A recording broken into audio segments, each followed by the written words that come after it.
நண்பர்களே வணக்கம். இயற்கையின் படைப்பில் மனிதனின் ஒவ்வொரு உறுப்புகளும் ரொம்ப ரொம்ப அதிசயமானவை. நீங்கள் கால்களை எடுத்துக்கங்க.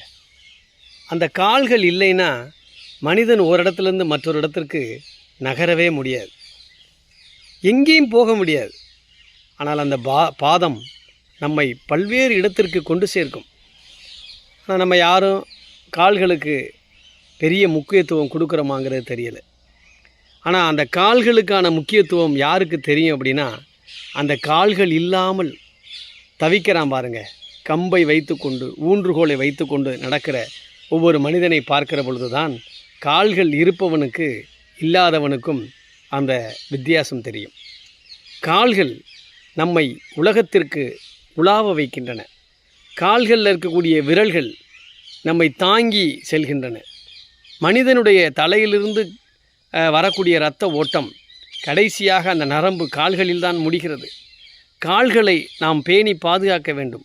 கால்கள் அற்புதமானவை. கால்கள் பாதங்கள். அதனால தான் பாத பூஜை செய்வார்கள். வைதிக ரீதியாக மத ரீதியாக நம்பிக்கை இருப்பவர்கள் பாத பூஜை செய்கிறார்கள். பாதங்கள் இல்லை என்றால் மனிதன் பயணிக்க முடியாது. மனிதனுடைய அறிவு உலகத்திற்கு தெரியாது. மனிதன் வேற்றிடத்திற்கு உலாவ முடியாது.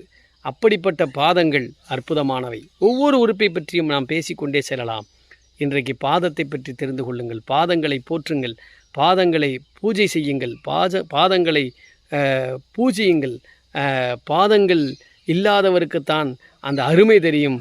ஆகவே பாதங்கள் அற்புதமாக நமக்கு படைத்திருக்கப்பட்டு பெற்றிருந்தால் அவற்றை போற்றி பாதுகாக்க வேண்டிய கடமையும் பொறுப்பும் நமக்கு இருக்கிறது. பாதங்கள் இல்லை என்றால் மனிதன் எங்குமே பயணமாக முடியாது.